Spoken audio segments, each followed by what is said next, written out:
Right, I believe we are now live and ready to start our meeting. So welcome everybody to this Council Executive meeting on Wednesday the 24th of February.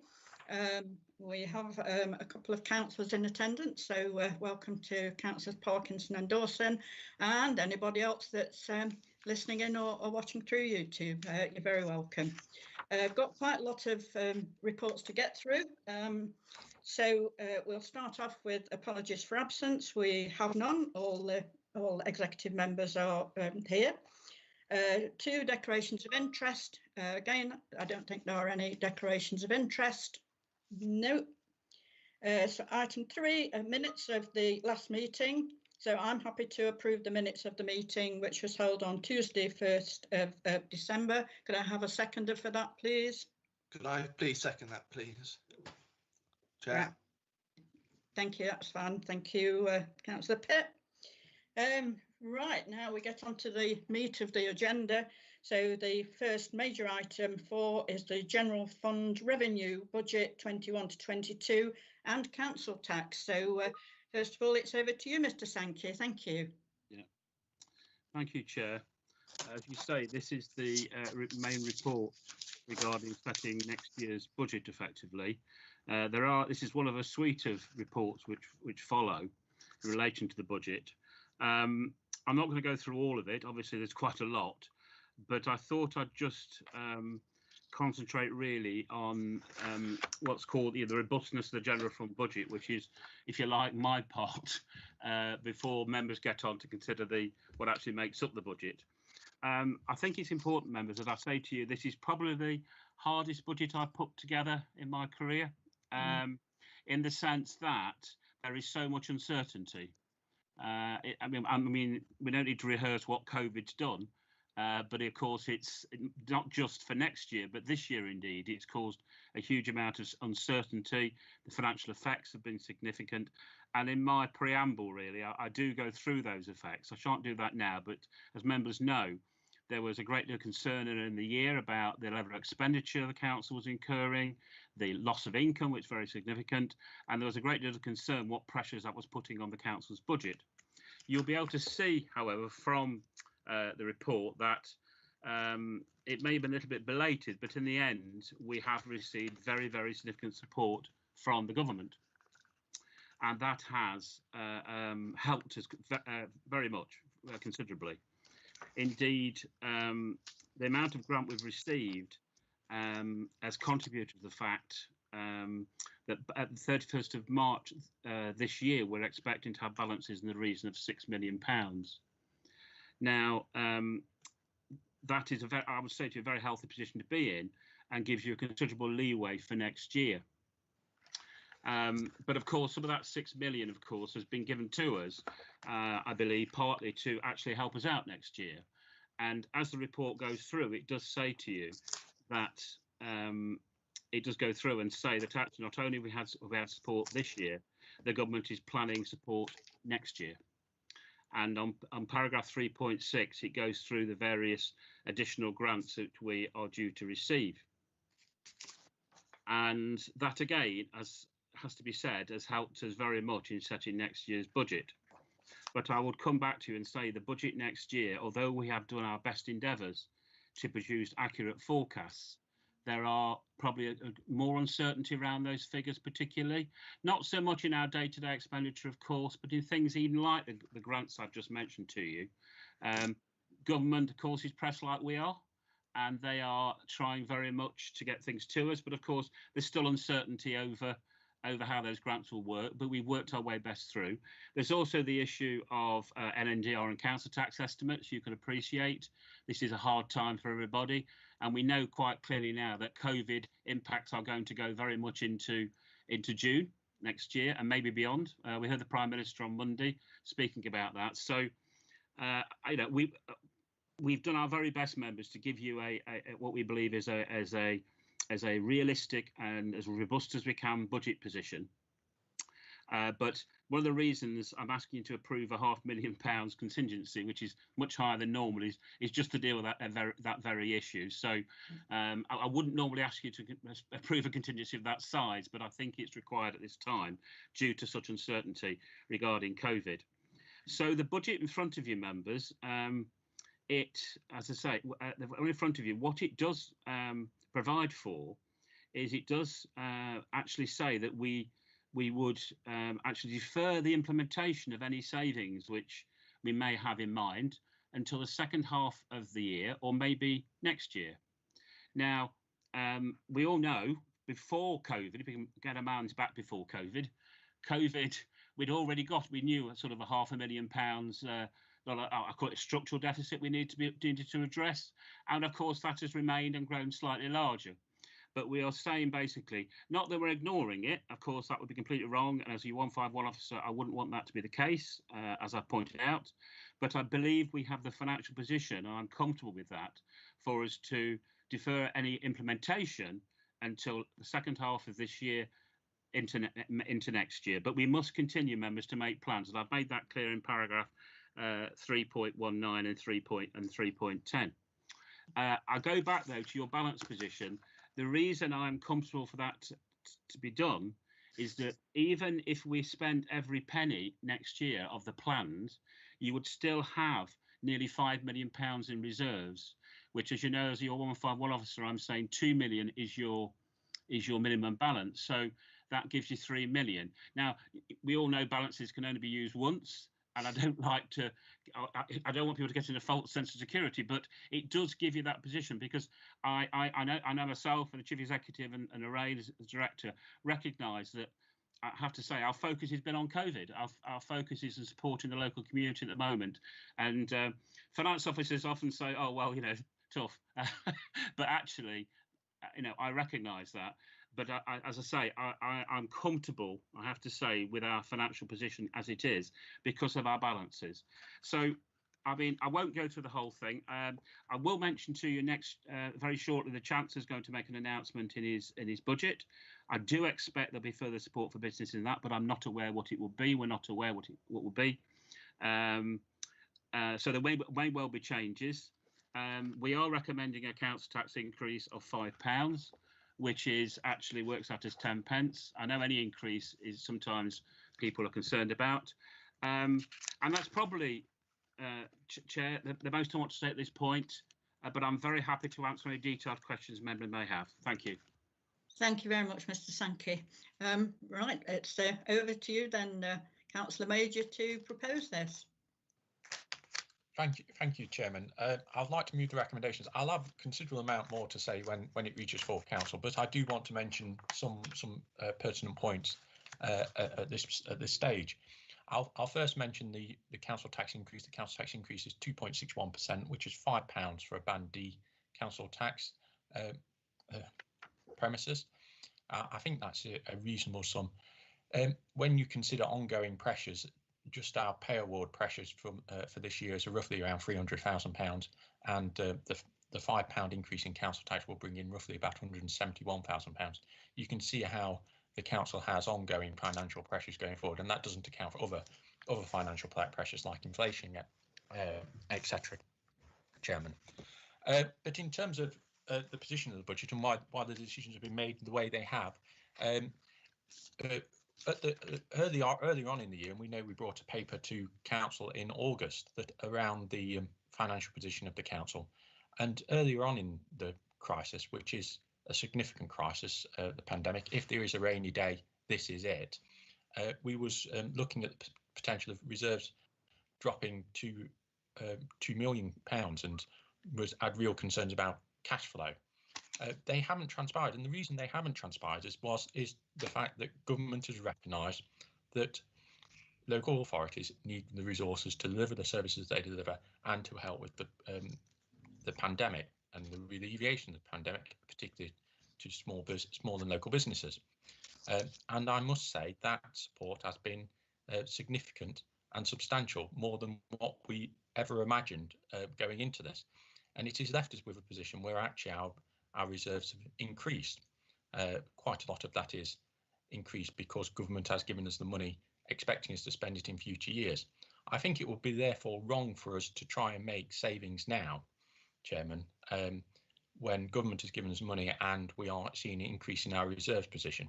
I don't think that would be the wise thing to do. The wise thing to do would be to use those reserves for what they are there for, which is to see us through rainy days and difficulties, and then not implement savings just as we're in a pandemic and also trying to recover from one. We can certainly afford to do it. And the reason we can afford to do it is firstly because of the fantastic support by central government to all local authorities, but because we entered the crisis in a very strong financial position as a council. Lots of other district councils were in a far worse position than us, and that's because we've always made the prudent decisions, and over the years we have always strived to balance our budget and deliver a balanced budget year after year after year. That's left us in a very strong financial position, which has allowed us to weather this crisis and focus, instead of trying to find cuts and savings, to instead focus on delivering service to residents, which I think is the most important thing that we can do at this time. I must say I am optimistic, Chairman, about the future.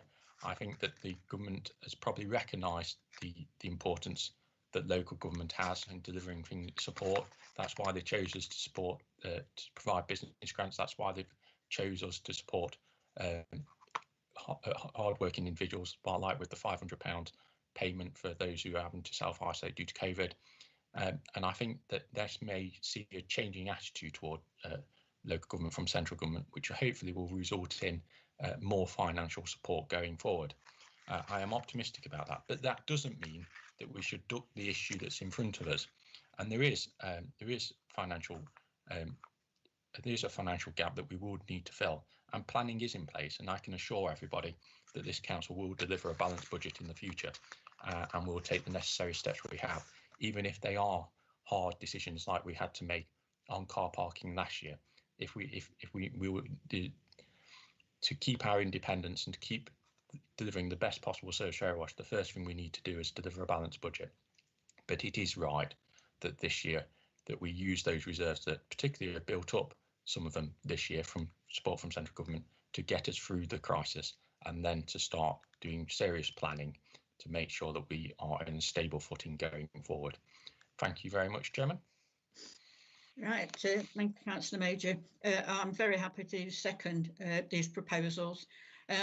You know, we know that the pressure that our finance team have been under over this last year, it's always difficult to do a budget and you know, balance budget and everything else. Lots of work goes into producing the budget, but I think this year the pressures on them have been absolutely immense. I mean, it's great that government have given us money. It's great that government are supporting businesses, and it's great that we've been able to be involved in that and to help our local businesses. But again, it's putting pressure on our small team, and really we're just very grateful. Thanks as to how they've dealt with this and how they've managed, and how we've managed to get a lot of the grants out and everything. So yeah, it's a difficult year. We could make savings now, and we you know, we can't put off savings. You know, we do know in the future there will have to be savings, but just at this present time, I think we've got to really be careful and think about our residents. You know, we can look at this a bit later, and as I say again, we don't know. We've got to wait and see. We may be getting some more help from government. It may be that as things get back to normal, that sort of extra help goes. So there's a lot of uncertainty at the moment. But you know, I will say that we've always, as you pointed out, Councillor Major, we've always been very, very prudent in how we've delivered our budgets. We look after our money. You know, it's our residents' money that we're looking after. It's housekeeping, and we've never spent on silly, frivolous projects. They're very nice, but you know, we have to be sensible. And I think that the council tax that we're asking, £5, it's a very minimal amount for the whole year, something like 10p a week. When you know, I think people need to realise again that. We get such a small share of the council tax compared with Derbyshire County Council, Fire and Rescue, Police and Crime Commissioner. You know, look at what they're getting and what we deliver on our small share of the council tax. So I think we've got some very, very positive news out there. I do worry sometimes that people are saying, why isn't this done? Why isn't that happening? COVID has absolutely devastated us. We've had, staff having to work from home. We've had staff self-isolating. We've been given all the extra work to do. So I think we've actually, I think we've done an absolutely brilliant job. And as I say, thanks to our finance teams led by Mr. Sankey, it's absolutely fantastic. So I'm quite happy to let that. Mr. Sankey would like to speak. Yeah, Mr. Sankey, please, you speak. Thank you. Thank you, Chair. Just very briefly, I talked about uncertainty about the budget next year. As you know, at this stage, we also produce a medium-term financial forecast, which we have done, and that's what we use to plan for, what in the longer term, if you've just been talking about, Chair, about savings.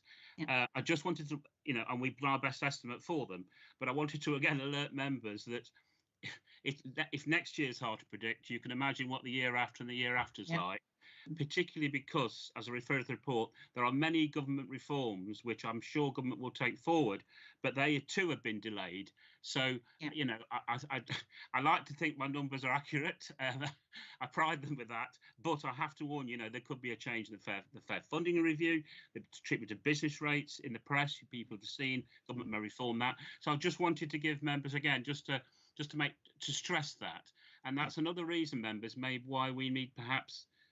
We need to be cautious about the savings target, because obviously if those numbers shift, it can change the savings target. Thanks. Let me say that, Chair. Thank you. Yeah, no problem, Mr. Sankey. No, you're right to bring that up.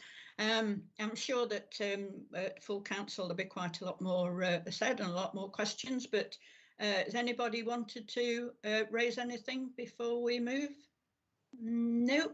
So are we all happy to agree the proposals that have just been forward and seconded? So if you want to object, then please put it in the chat bar. If not, I take it that we're all in favour. So no objection, so that is agreed. So thank you. Right, so we go on to the next item, which is item 5, which is the capital programme 2021-22 to 2023-24. So again, it's over to you, Mr. Sankey. Thank you, Chair. Yes, this is a capital programme for the next 3 years. Not a huge amount to say about this, apart from, in many ways, it's business as usual. Your capital programme is laid out in detail in the appendices. You can see by far the largest item is the replacement of the fleet. That I can tell you will be an ongoing from now on. I think you see it provides 4 refuse vehicles plus another a variety of other vehicles which comes forward. And as I say, in Appendix 2, you've got the detail of what is being proposed. The most important thing to note as well is that the financing of the capital programme, that will all be financed from grants or your own capital receipts. We don't as yet need to borrow to finance our capital programme. And up to 23-24, that would still be the case. There will be extra expenditure on vehicles, but I've also been prudent in what I've allowed for in capital receipts. There may well be other capital receipts going forward, but as you know, accountants are always prudent, so that gives you the picture. Very happy to answer any questions. Thank you very much. Thank you again, Mr. Sankey. So, Councillor Major.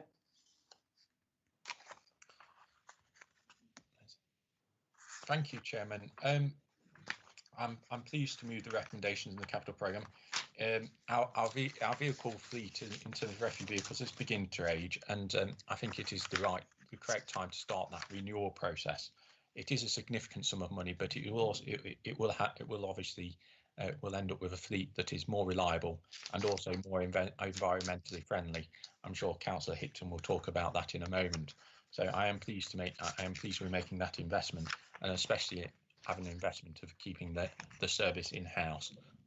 Unlike many other councils that have contracted this service out, I believe it allows us the flexibility to deliver a first-class service to our residents.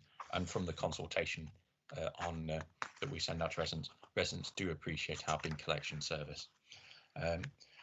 Aside from that, you can see the carry forwards on the playgrounds, where our commitment is to renew play facilities, and as well as an additional £75,000 for a new play area in Peacham ward. has come to light that it suffers from being the only ward in the council that doesn't have a play area, and I think it was correct that I think it was right that we corrected that at the earliest opportunity, and that opportunity has now arisen. So I'm pleased that £75,000 will be gone into providing a play area for children in Peacham, which will hopefully improve outdoor activities that can take place for young children. The other items on the agenda are really general maintenance programs and things that need to be done. I note the CCTV program, which will hopefully improve community safety. I know antisocial behaviour is a big concern, and putting in some more and improving CCTV, I think, will be beneficial to tackling that problem. Thank you, Chairman. Right, thank you very much, Councillor Major. Councillor Hickton. Yes, thank you very much. I'm excited and to second this capital programme. Not only is it, I'm excited about the 4 new freighters and the road sweeper and all the money we're spending on new vehicles. What I'm absolutely thrilled about is the Petersham play area. It's been wanting for a long while, and I know myself and my fellow ward councillors, Councillor Pitt and Councillor Jerry Hickton, have fought long and hard to get this. The residents asked for it, we wanted it, and we've got it for them, and the residents will be absolutely thrilled to bits, as much as we are. So thank you very much. It's a great success. Thank you. Right, that's a Councillor Hickton. So it's been proposed and seconded. Would anybody else like to? You've appeared on the screen now, just too late. we can see your excitement. Councillor Pitt, you wanted to say something. Thank you, Chairman. I would just like to say that how welcome it is for the £75,000 for the play area in Petersham. It's a great thing that we are providing a play area, more activity once hopefully the restrictions are gone, and also about the environmentally friendly credentials of the new fleet. This is very pleasing indeed. Thank you, Chairman. Thank you, Councillor Pitt. Yes, I mean, it's not a massive capital project, but I think there's some really good stuff in there that will help us move forward. And yes, I'm sure you're pleased about the play area. It can't be right that we've got one area that hasn't got a play area, and it did need addressing. So your lobbying worked. So it's been proposed and seconded. If anybody has any objections, if they put it in the chat bar. Other than that, we take it that everybody is in favour of that. So thank you. So if we move on to the next item, which is item 6, which is Treasury Management Strategy for 21-22, including the minimum revenue provision policy statement and annual investment strategy. So it's over to you, Councillor. Sorry, Mr. Sankey first. I'm jumping ahead. Thank you, Chair. This report is always the one, I'm afraid, that's full of quite a bit of gobbledygook, and I do apologise for that. But some of the things we have to do and have to say. What it really does, though, of course, it sets the council's policy for its treasury activities in the coming year, which is, of course, of great importance, particularly at the present time. Its treasury strategy does many things. It basically makes sure your cash flow is adequately planned. It makes sure you've got sufficient financing for your capital expenditure, and it really lets out how officers manage the council's resources in the year. The main thing to point out, of course, is much of this and the background to this was to regulate capital expenditure. You probably recall many years previously, some councils' capital expenditure got out of kilter, and therefore there's lots of ratios in here related to borrowing, how much you borrow. Now this council's debt free. It will be debt free next year and for the foreseeable future at the moment. Therefore, a lot of it, Chairman, is all set at zero. So I'm sorry, we have to lay that out as zeros. The main issue for us, of course, is investment of funds. And just very briefly, I'm not really proposing any changes. I think we all know that interest rates are, very low and will likely to remain low for the foreseeable future. And that has caused us some difficulty this year to some extent, particularly when one or two short-term rates have gone negative. And from previous reports to the executive, we've had to deal with that.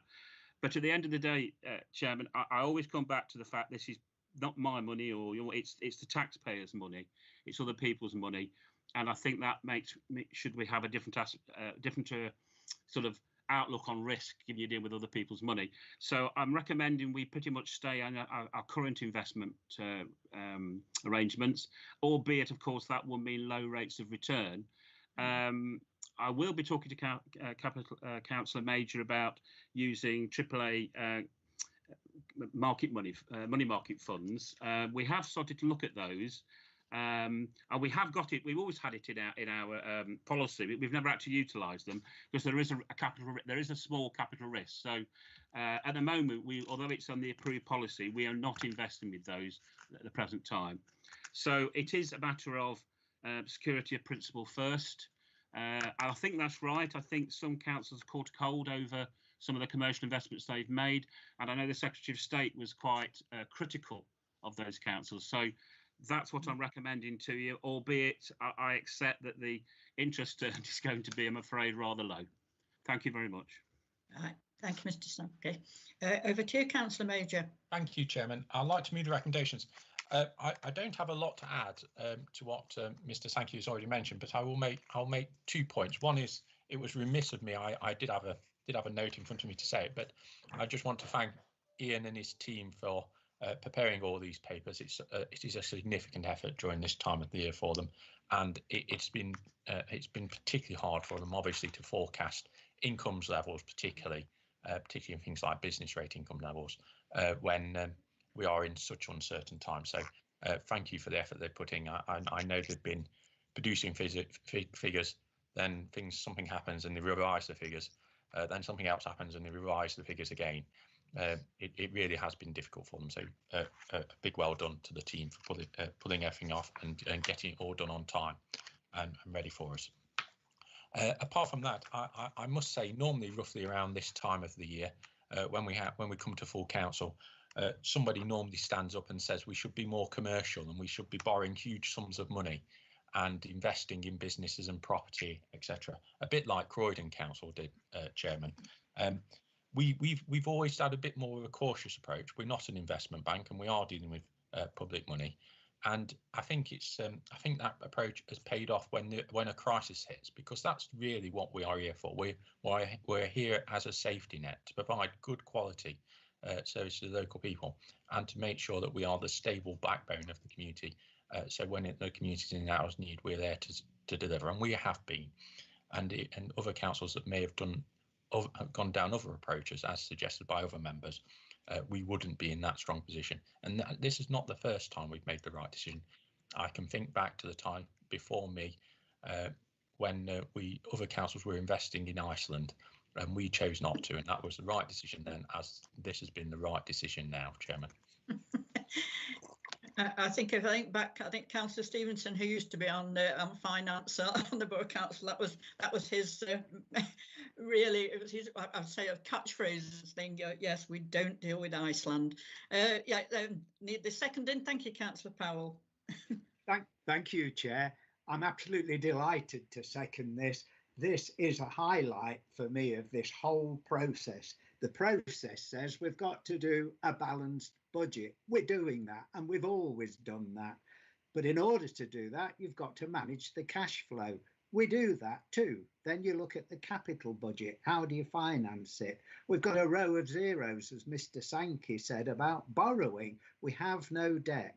I just wish he could come and help me with my personal banking management, but it's excellent. The residents of this borough should be proud of the way that the members, of course, but our officers particularly managed to get such a good result in such difficult times. And I'm sorry for other boroughs, but they don't manage it as well. So, yes, I'm delighted to second it, Chair. Thank you. Thank you, Councillor Powell.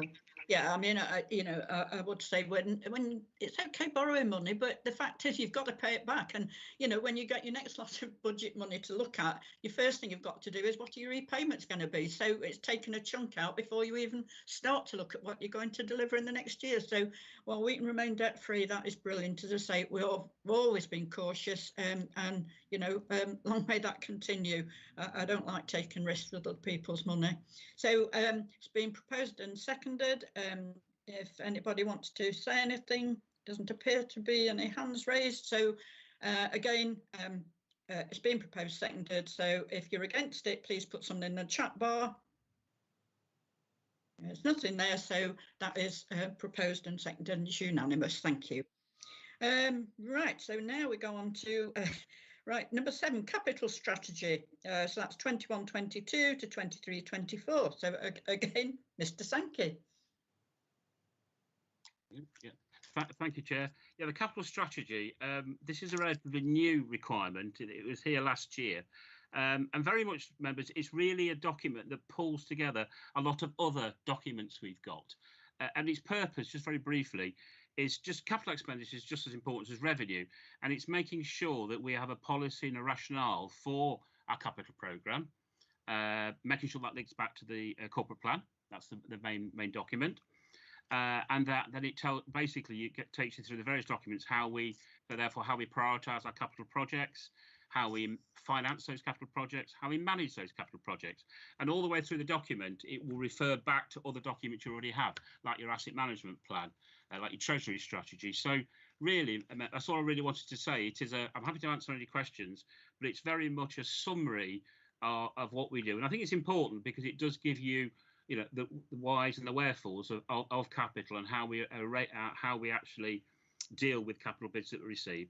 Very happy to take any questions. Thank you, Chair. Right, thank you, Mr. Sankey. Again, Councillor Major. Thank you very much, Chairman. I'd like to move the recommendations. There's not much to add from what Mr. Sankey has already said, so I won't keep everybody long. But it is important that we do have the right strategy in place. We do, as a council, have the right strategy in place. We need to keep renewing our facilities and not let them deteriorate. That's not the correct way to manage a business, and you become less effective and efficient if you do so.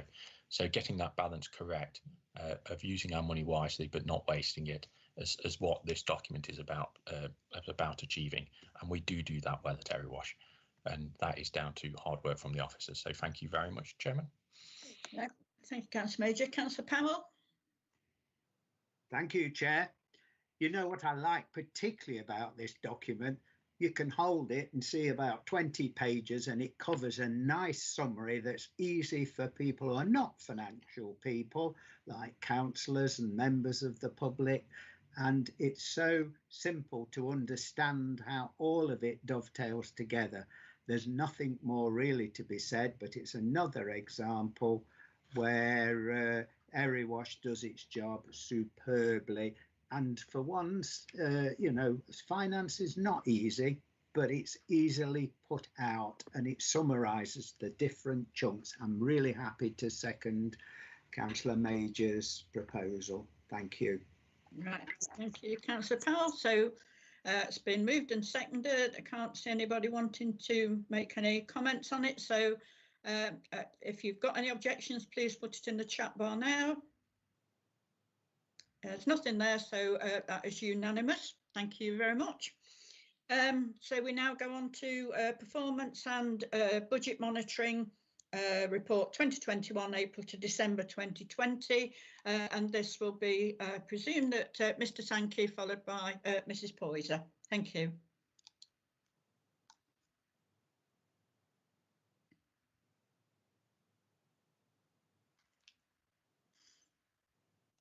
Sorry, Chair, I was a bit slow there, putting myself back on. That's okay. Apologies. This is performance and budget monitoring report, as you say. So we've looked into the future. This is where we are now in terms of, from my point of view, the two financial positions on the general fund and on the capital programme. Just briefly on the general fund, paragraph 3.6. Normally, we'd be very alarmed if we saw this figure last year or the year before. But I'd stress these figures are before we've allocated any government grant. So you can see that, compared to our original projections, we would be at the end of the quarter, end of third quarter, just about over £1 million overspent. But I would stress that is before the grant we have received. And so that's the most important thing. And the figures for that you can see under paragraph 3.16 and 3.17. So as we've said earlier, the amount of funding we're going to receive from government is going to be well in excess of our predicted overspend. And therefore, that gives us the extra comfort that money can go into balances, as Councillor Major has said, and can help us finance next year. And therefore, as we've said, we'll use balances from next year to finance the budget. Just a little bit of information on each column. Income, you can see, is well down. I'm afraid that's the impact of COVID. Car parking income, of course, you'd expect. Building control income, planning income is down. That's all demand-led. Other expenditure, I won't go through every item, obviously, but I'm very happy to answer questions. I would say, though, that credit to my colleague officers is that although we've been under this financial pressure, they've nonetheless done their very best to try and keep within budgets. And that is another reason why, although government's been very helpful, that's another reason why we have more money than we perhaps anticipated. People have done their very best to keep with their budgets. Not always been possible, but there's been a definite effort by officers to do that. Capital programme, Chair, as we've said, clearly, COVID has impacted things. I would say to you, in the final quarter, I'm hoping for some catch up in terms of, Toll Bar House has now started, and that's the bulk of the programme on construction. In terms of vehicle, plant and equipment, the financial management system is going in, the human resources system is going in, telephony has started. So I think those figures will pick up quite well. But obviously it will be impacted by COVID. Chair, that's all I wanted to say. I'm very happy to take any questions. Thank you. Oh, just one other thing. Sorry, I do apologise. We are asking you to bring forward the £300,000 funding for the play schemes.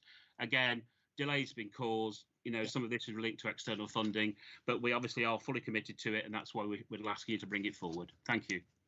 Thank you, Mr. Sankey. Mrs. Poyser. Yes, thank you, Chairman. Thank you, thank you, Ian. Members are asked to note a range of performance information in this report, which includes customer feedback, update on strategic risks, freedom of information and environmental information requests for the period October to December 2020. That's quarter 3. I think it's in the context of the earlier reports and information that have been set out in this agenda, indicating the impact of the pandemic. I think it's worth noting that there are currently no reported red areas for progress against actions in delivery of our main service plans, and those are obviously supporting the Council's key priorities is contained within the corporate plan.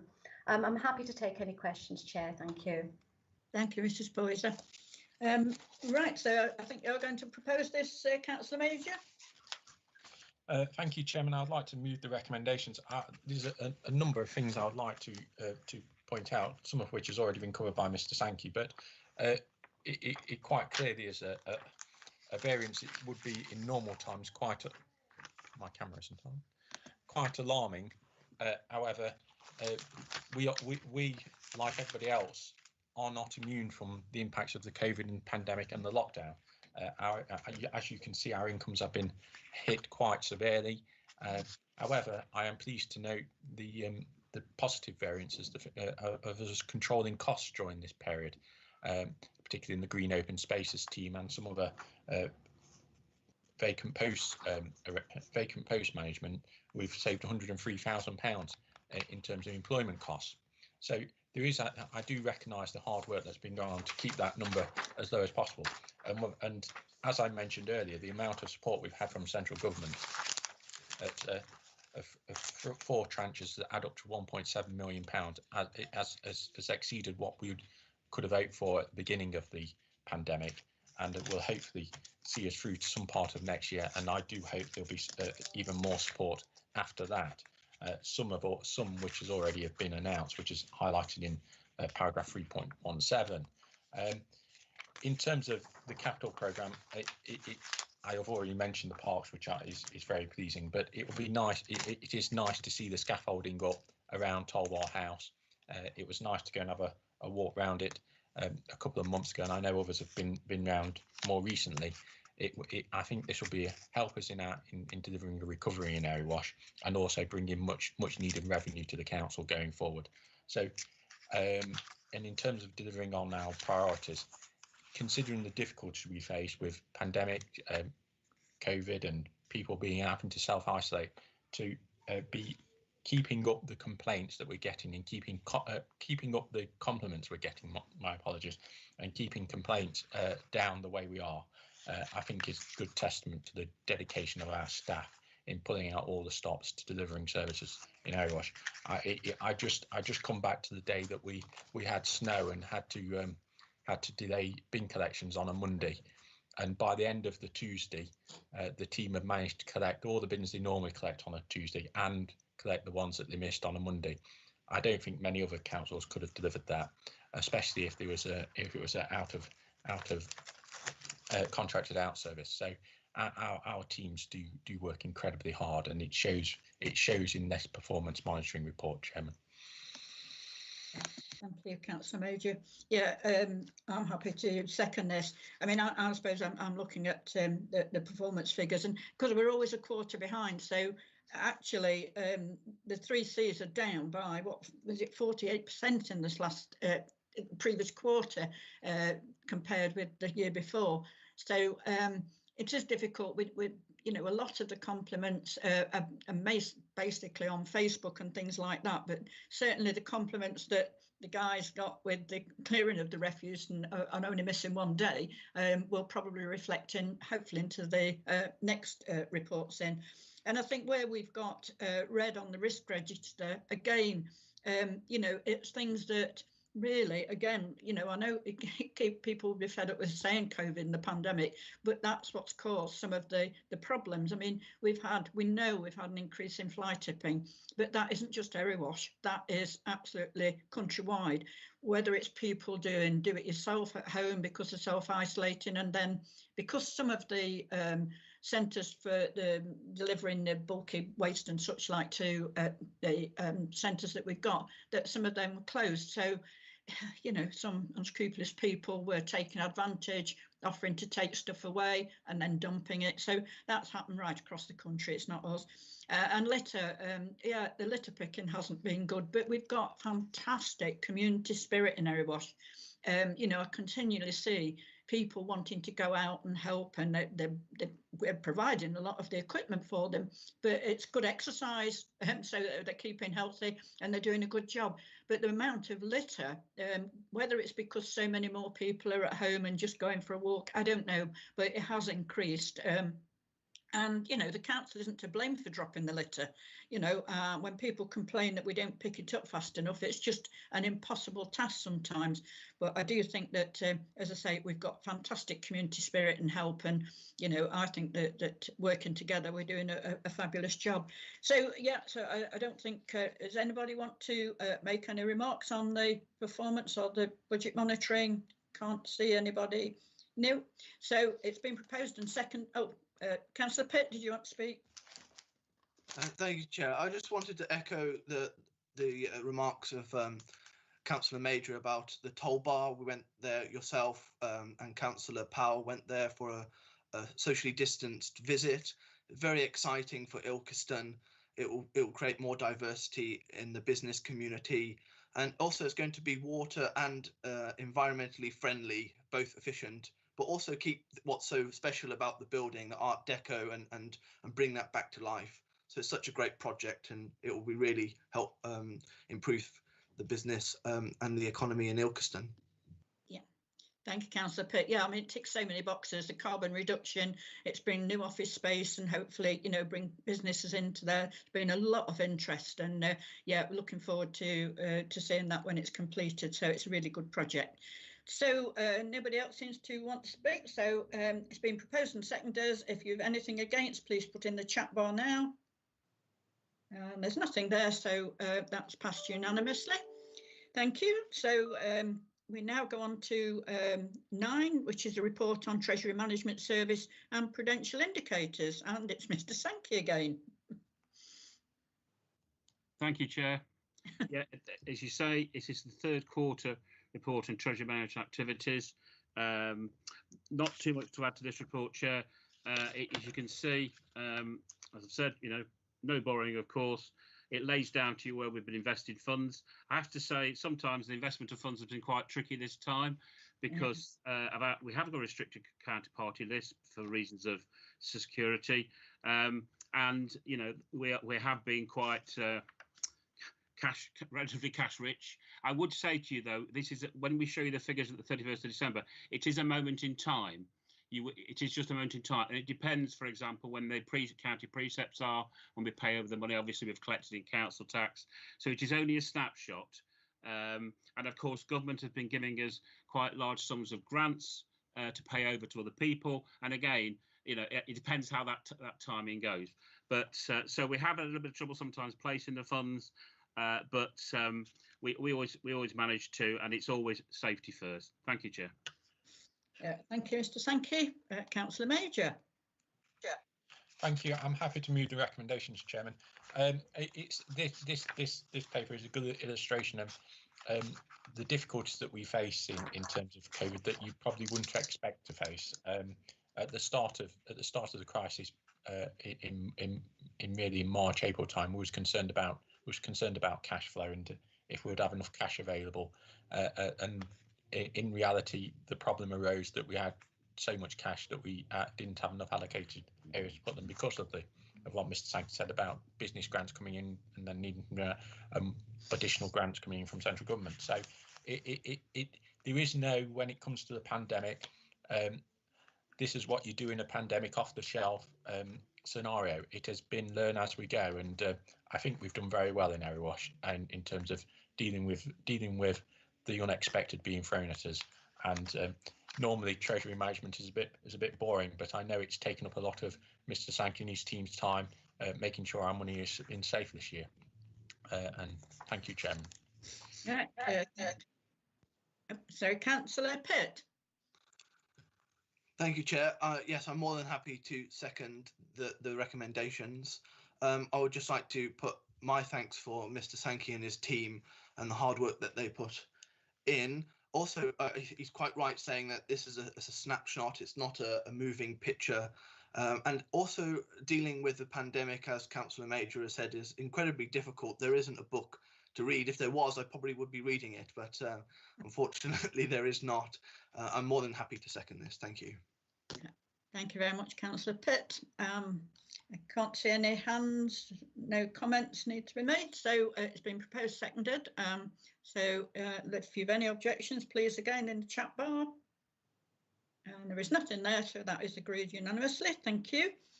And we go on to item 10, which I think is about the last one to do with finance, and we go on to other things then. So it's the COVID-19, the Council Tax Hardship Fund, and again, Mr. Sankey, and we'll give you a bit of a rest then when you've done this one.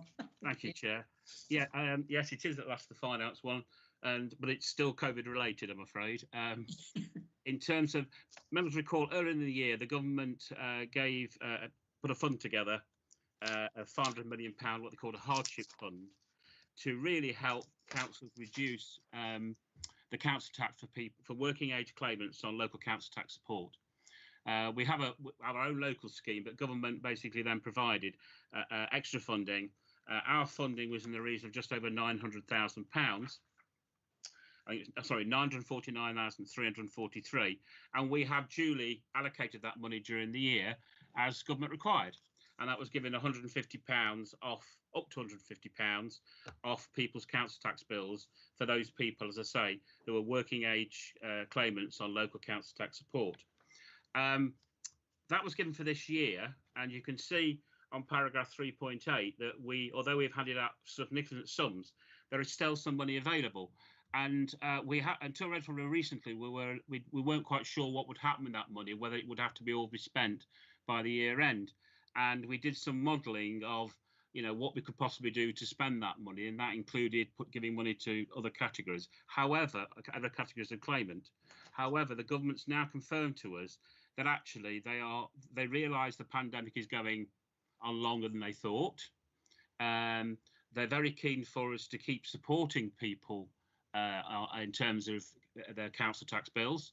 So what we're recommending to you is, as there is no deadline of the 31st of March, that we believe the best option is to carry it forward to next year, so we can start helping people again who are who are working age claimants who are struggling and receipt of local council tax support. So our plan is we keep allocating it up to 31st of March. We'll then take stock and then allocate what we've got left to working age claimants in the next financial year, again, to give them a help, because we do know, I know from our council tax records and recovery, which we're doing in a very restrained way, obviously, that people still need help. So that's our suggestion to you. We carry it forward for its original purpose, and so we can help people in the next financial year. Thank you, Chair. Thank you, Mr. Sankey.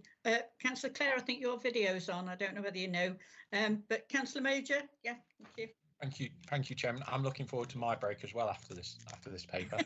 I'd like to move the recommendations.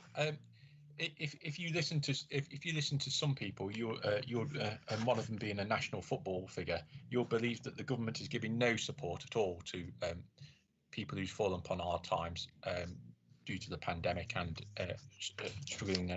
But this is an example of one of three significant bits of support that the government have given to people who are suffering hardship. There's this money which is rightfully needed. Unfortunately, people have lost their jobs, and it is more difficult to get a job in the current climate. And I think when furlough starts to come trend, we'll have more difficulties. We'll need to have programmes to address, Chairman. But there's on top of that, there's the £500 payments for people who's had to self-isolate who might not be able to afford it, and obviously the additional £1,000 that universal credit claimants have had. These are all significant things that have helped hard-working families who are struggling, as well as the support we've given to for feeding children outside of term time. So some people would have you believe that the government hasn't given any support, but in actual fact the support has been significant compared to what is given in normal times, Chairman. Thank you, Councillor Major. Yeah, well, I'm happy to second this. Yeah, I don't think I've really got anything to add to what you and Mr. Sankey have said, and I think it's the sensible way forward that's going, and it's good that people just know how much help there has been out there, and there still will hopefully, be ongoing help for them by reviewing this at this present time. So if anybody hasn't anything to say on that, no, it's been proposed and seconded. If you've any objections, please in the chat bar. There's nothing, so that's passed unanimously. Thank you. So I think both Mr. Sankey and Councillor Major can just take a breather now, and we'll get on to slightly different things. So the next one is 11, which is the Erewash Borough Council Corporate Plan 21 to 23. Over to you, Mrs. Poyser. Thank you, Chairman, and yes, a well-deserved rest for Ian, I think. Members are asked to support the Corporate Plan 2021 to 2023 and to recommend it to full council for their approval. The plan sets out the high-level strategic direction for the delivery of council services over the next 3 years, and it's identifying 4 high-level priorities which have been widely consulted upon and supported. Actions to deliver those priorities are contained in service delivery plans, individual and employee plans, targets and supporting policies and processes. So there's a lot that sits underneath those 4 priorities. Delivery is also supported by the Council's medium-term financial strategy and annual budget allocation processes. Happy to take any questions. Thank you. Thank you, Mrs. Poyser. Well, as I'm quoted in the foreword, along with the Chief Executive, I'm going to propose this. Yeah, it's been a very challenging, year, but, this is, in my opinion, it's a very easy read, setting out the things that we've been doing, but more importantly, how we're going to move forward in the future. Bearing in mind, of course, that, over the next year, even 2-3 years, COVID is going to have an impact. But I think that we've done a lot of consultation about people's priorities. We work with not just the residents, but panels with stakeholders, with partners to find. And I think if anybody looks at the corporate plan, as I say, it is a very easy read. There's a lot of work behind it. And of course, a lot of delivery on it with the service plans and everything else. So, but, we've got priorities. We've got refuse collection, 77%. Community safety 68%, recycling 60%, street cleaning 53%, parks and open spaces 48%, environmental health goes down 37%. But we can see where people's sort of thoughts are and where their priorities are. And as I say, I think that we've set out in the future plans exactly how we're going to deliver that. As I say, we're always want a clean and a clean and safe borough. We want to support the communities. We do want to plan for the future, and hopefully this sets out our ambitions. It's not in absolute great detail because a lot of the detail will be in the service plans from the various departments. But as I say, if you've got time, I think it's quite a short read in this document. All the work is behind it, but it gives you an idea of what we want to do, what the priorities are, and how we're going to move forward over the next year or two. So I'm really happy with the document. So happy to propose it. I need a seconder. So I think Councillor Hickton, I think you're going to second this, please. Yes, thank you, Chairman. Thank you very much. I'm happy to second the corporate plan. You're quite right. It's an excellent document, a very good read. I encourage all residents to read it. They'll find out lots of things about what we're doing, what we're doing well. One of the main things you say is that the refuse collection, 77%, when asked, 92% of the respondents were satisfied with the service given, and people may want to know or like to know that we empty 3.5 million bins and we service 51,000 properties every week. And also household waste tonnage, 10,000 tonnes of recycling and 10,000 tonnes of garden waste was collected from the properties across the borough. So we do an excellent service, and I do encourage people to have a read of it. Thank you. Thank you, Councillor Hickton. I can't see that anybody wants to speak. No. So it's been proposed and seconded. Any objections, please put in the chat bar. And again, there's nothing there, so that's unanimous. Thank you very much. Right, so we now go on to item 12, which is revisions to the home options allocation policy. A lot of paperwork behind this, a lot of good stuff. So over to you, Mrs. Poyser. Yes, thank you. We do have a home allocations policy, and this is actually an updated one. So members are asked to approve the revised home options allocation policy. It has been developed in partnership because we're members of the Derbyshire Home Options Partnership. And just to remind members, that includes Amber Valley, High Peak, Derbyshire Dales, Chesterfield, and also Staffordshire Moorlands councils. So quite a wide-ranging sign up to this partnership, and this what we aim to do through ensuring that we allocate our properties in the right manner to those most in need. So the policy has been updated to reflect changed legislation and constantly changing, and statutory guidance. And it's also making the allocations process more responsive to the needs of applicants seeking accommodation. And I think that's really, sort of a key element of what this is doing. And the report actually outlines what those changes are to make it easy for people to see where it's changed. Happy to take any questions. Thank you, Chair. Right, thank you very much, Mrs. Poyser. Councillor Clare.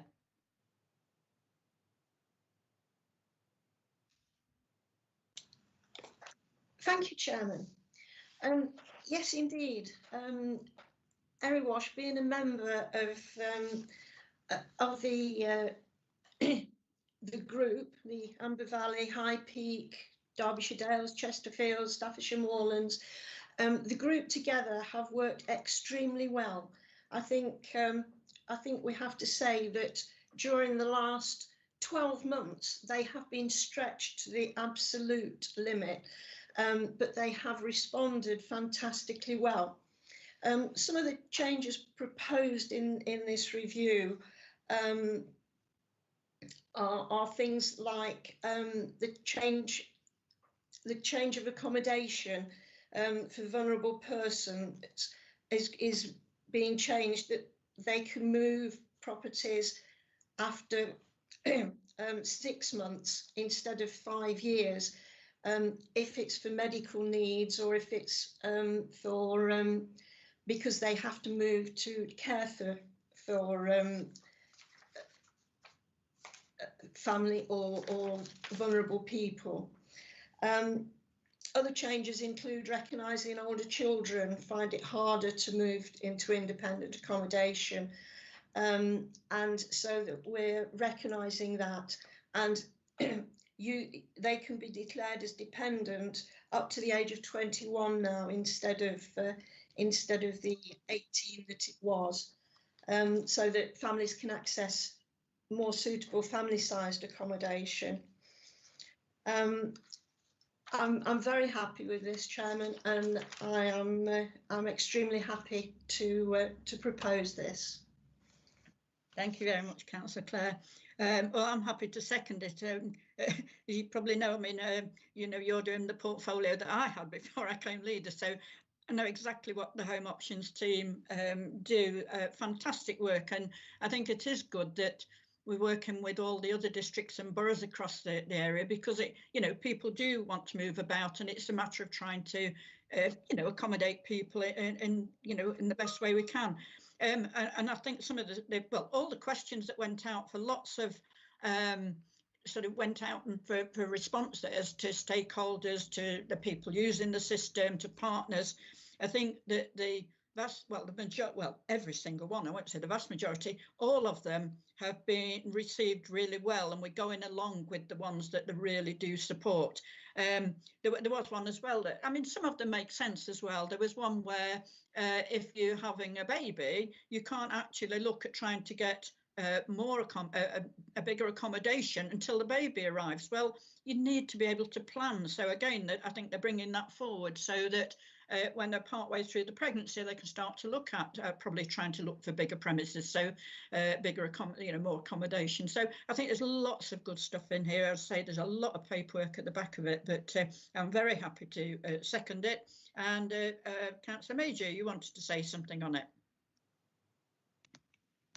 I don't know if it wants to be seconded before I speak, but I'm happy to second it if need be. No, I thought I said at the beginning I was happy to second it because it was a bit, but if not, all right, yeah, sorry, so you were second. I just wanted to make a general point. I think the Everybody In campaign by central government has been outstanding.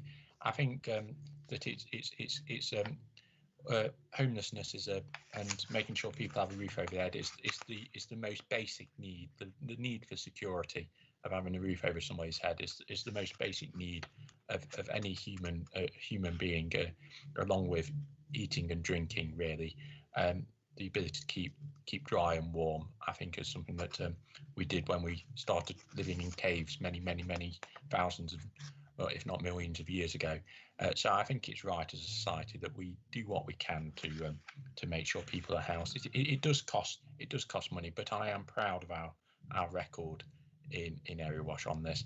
I mean, it's not really a fair comparison, but when you look at the homelessness problems in Nottingham City and compare them to ourselves, we do extraordinarily well. So well done to the team, and I think that hopefully we should keep up the effort that's been taken in terms of the Everybody In campaign and make sure that we can hopefully eliminate the scourge of homelessness permanently, Chairman.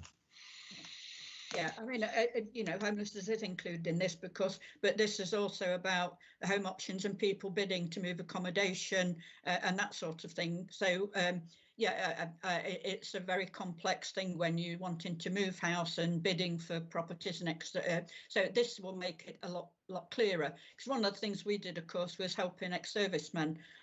You know, we tried to make sure, because you're supposed to be in an area so long before you can bid, and that's the preferential. If you live in the area, you higher up the list and possibly get an accommodation. We did say that ex-servicemen, because they have been moved around the country a lot, that we could help in that way. So they're one of our priority groups. But as I say, lots of good stuff in the thing. So I can't see anybody else wanting to speak, so it's been moved and seconded.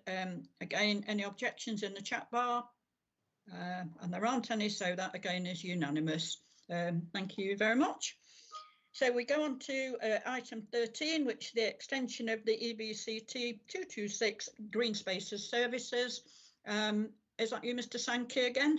It is, thank you, Chair. Yes. Yes, this is asking the executive to extend a contract within Green Space Services. Some of the work in Green Space is undertaken by 2 external contractors at the moment. That's for, if you see, that's in paragraph 3.2, a wide range of services. We actually let this contract originally in 2016 following an EU procurement process. Within the contract, there is an option for 2 12-month extensions. Last year, we exercised that extension, and we're asking the executive to exercise the final extension. And then that would take us up to 2021. And clearly, in next year, we'll be 21-22. We'll be getting ready to re-tender the contract again. The contract is working very well, I have to say. Hopefully, members can see that by what the green spaces look like. As I say, obviously, we do a lot of the work ourselves, but we do externalise some of it. So we're asking the executive to do that. The final 12 months extension. It's not been helped by COVID, obviously, with officer workloads, but I would assure members that obviously we will be working in 21-22 fairly early to get a tender out in time, ready for the 22-23 year. So I've got nothing else to say, Chair. I'm very happy to take any questions. Right, thank you, Mr. Sankey. Councillor Hickton. Thank you, Chairman. Yeah, it makes perfect sense to extend both the 2 companies. They do an excellent job. Extend it for the contract for 12 months. They both do an excellent job. And in these unprecedented times, I recommend that we keep the status quo. And as I say, they do a good job. And I'm sure if they didn't do a good job, there'd be a few officers down there to have words with them. But yes, they do a fantastic job. So I fully support this motion. Thank you. Yeah, thank you. Councillor Pitt. Thank you, Chair. I'm more than happy to second this. It seems straightforward, the right thing to do, extend the contracts. The Green Spaces team do a great job. You can see that around the borough, the green spaces, the flowers and all the rest of it. And I'm sure that they will continue to do a good job, and this is the right policy. So I'm very pleased to second. Right, thank you, Councillor Pitt. Yeah, I mean, I think as the report says that, you know, in probably normal times, we probably would have gone out to tender a bit earlier, but the fact is the pressure and officer time and everything else to do it. And whilst there were no problems with these people, they're doing a good job. So it just absolutely makes sense. So doesn't seem to be anybody else wants to remark on that. So again, any objections in the chat bar? And there are none. So again, that is agreed unanimously. Thank you. Item 14, Local Government and Social Care Ombudsman's Annual Review Letter 2020. Mrs. Poyser, is that you? No, it's Mr. Sankey, sorry. I'm afraid it's me again, Chair. That's okay. Yes, this is the annual letter which we received from the Local Government Ombudsman, which lays down basically a summary of the complaints they've received during the year and a summary of their findings. I hope members think that's what we've got in front of you as a positive result. There's no findings of maladministration, of course. I would say, Chair, I think this is a reflection of how robust our own complaints procedure is, because obviously people's complaints go through our procedure first. And I think credit's due to Mrs. Poyser and her team who designed this. Although I'm taking this report, actually the complaint system rested Mrs. Poyser and her team. And I think the fact that so few go through to the Ombudsman, I think is a credit to the scheme we've got. And I hope you, as I say, I hope you think the result's quite a good one. I'm happy to answer any questions. Thank you. Thank you, Mr. Sankey. I think that was why I thought about Mrs. Poyser, because, you know, I know that when we changed a complaints procedure, you know, we had 1 or 2 concerns, and actually, you know, when it was explained, we were quite happy with it, and it certainly does seem to have worked. I can't see really any problems with this when you look at, you know, 8 complaints closed after initial inquiries, 5 complaints referred back to local resolution, no detailed investigations, no recommendations due. I mean, you know, can't get any better than that, can we? So well done to our teams for dealing with the complaints. That is excellent. We don't get that many complaints, to be fair, but when we do, you know, it looks as though they're handled very, very well, and people seem to be happy with the responses they get. So I'm happy to move the recommendation. Councillor Clare. Thank you, Chairman. Yes, indeed. I must add to your words and say that what I think this is a very, very good result. Yeah, I mean, there were no findings of maladministration. I mean, what more can you say, really? It is such a good result. So I am extremely happy to second this, Chairman. Thank you very much, Councillor Clare. Again, I can't see any hands, so any against, please, in the chat bar. Nothing there, so that again is passed unanimously. Right, we're going to, this will be the last report in the open session, and it is the Public Spaces Protection Order. Mrs. Poyser. Thank you, Chairman. Quite a lengthy report, so I will just briefly summarise.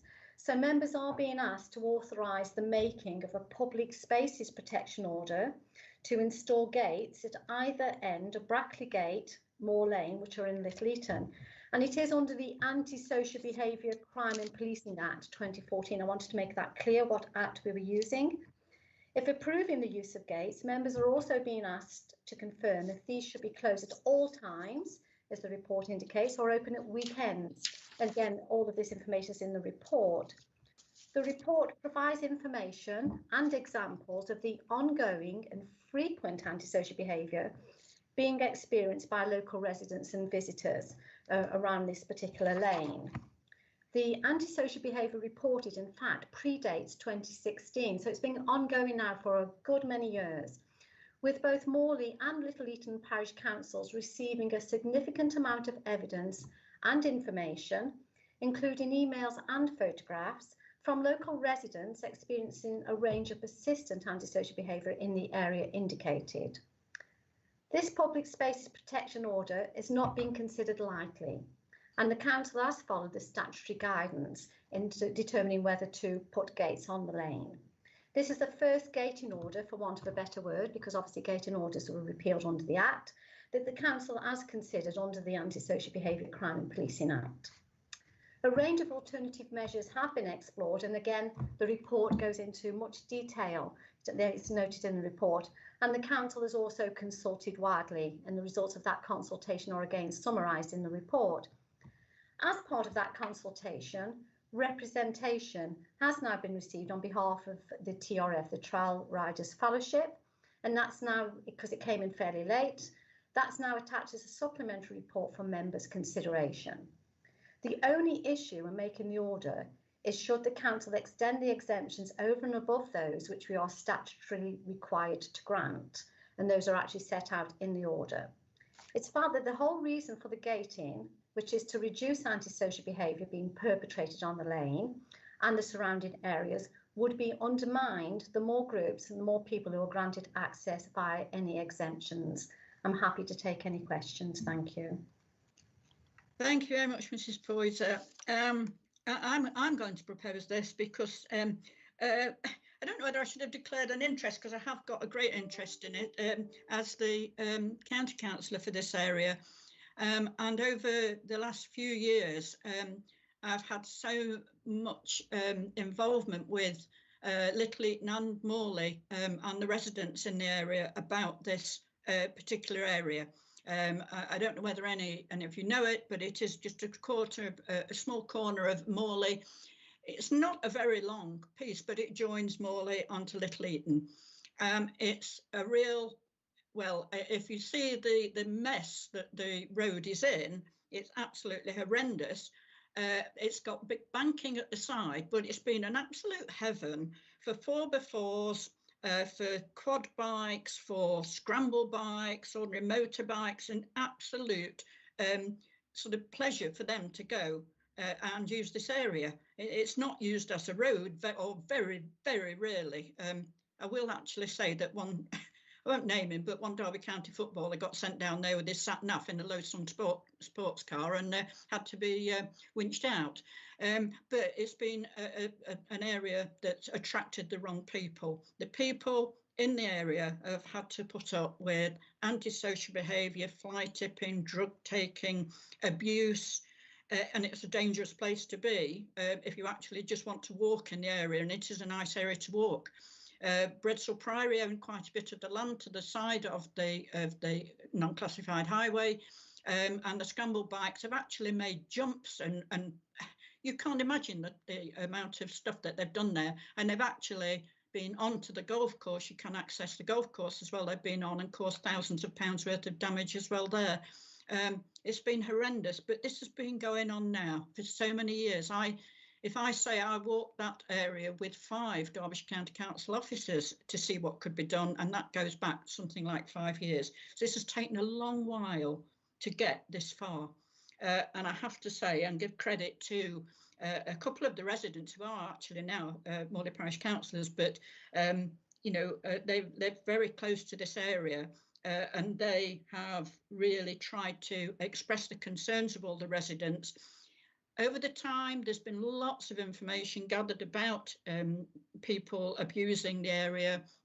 The police have been called out. We've cleared, EBC have cleared fly tipping up, all sorts of things. So I just can't tell you how pleased I am that we've actually managed to get this far and to bring this report to the executive.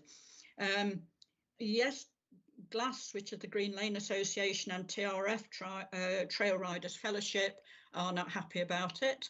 And at one stage, there was probably talk about them being able to have a key. DCC say that couldn't happen, and as you've seen from the supplementary, they have changed that now.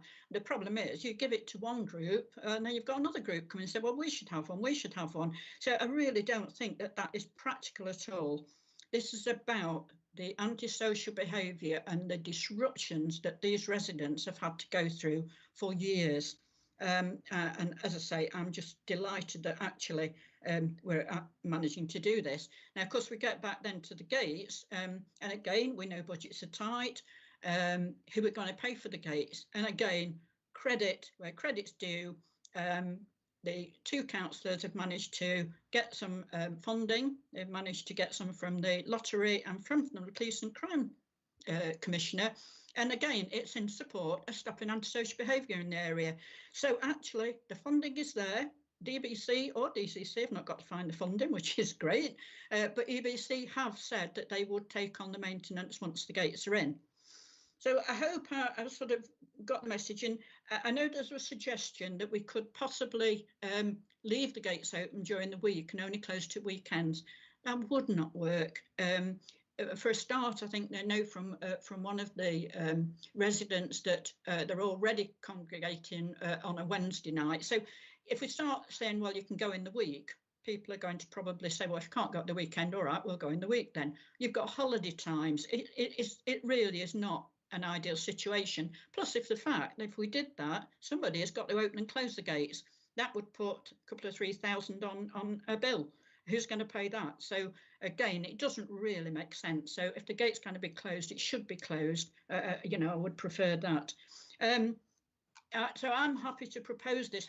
I believe Mrs. Poyser would like to say something before I ask for a seconder. So Mrs. Poyser. Sorry, Chair, it was also remiss of me because there are 2 recommendations.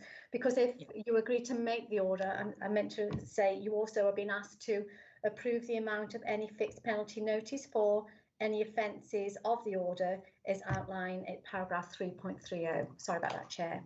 Yeah.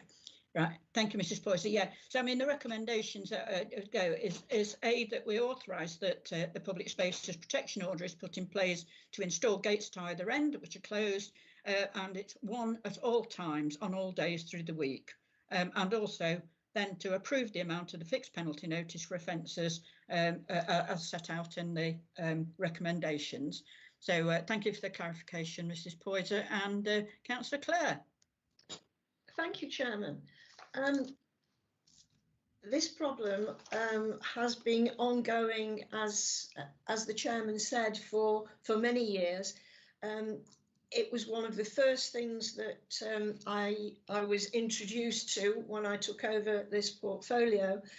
And my heart does go out to the residents because the years that they have suffered this antisocial behaviour, and they cannot enjoy their own property on weekdays and holidays. because they're worried about what is happening on this green lane. I mean, the green lane itself is an area of natural beauty, and with deer and badgers, frequent visitors along there, and lots of small animals and bird life.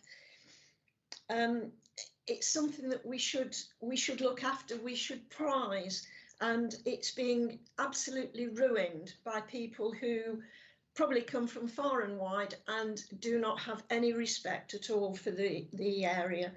I'm very, very pleased to second this, Chairman. Thank you, Councillor Clare. Just as well, I would add that it is a lovely area to walk when it's not full of mud and water, but the gates will allow access for pedestrians, of course, and for horse riders. There will be specially commissioned gates, so I mean, that is good news as well. Chief Executive would like to speak. Over to you, Jeremy. Thank you. Thank you, Chairman. A very small point. You're moving towards approving the making of an order. For the exclusion of doubt, can we be clear that you approve the order which is attached as Appendix 4? That gives clarity and it stops any lengthy process thereafter. Thank you, Chairman. Yes, we confirm that. Thank you, Mr. Jarosek. Yep. Anybody else wanted to speak on it? Can't see any hands. So anybody against in the chat bar? There's nothing there. So again, that is passed unanimously, and that's a weight off my shoulders. So thank you very much. Thank you. Right, so that brings us to the end of the open meeting. So I would say the press and public are likely to be excluded from the meeting during consideration of the following items in accordance with the provisions of Section 100A(4) of the Local Government Act 1972, exempt information as defined in paragraph 3 of Schedule 12A as amended of the Act. So it's an end of the open session, a public open session. Thank you very much if anybody's listened in. It's very much appreciated that you know, that people take an interest, I hope so, but we now go into a closed session. So if we could please cancel the public session. Thank you.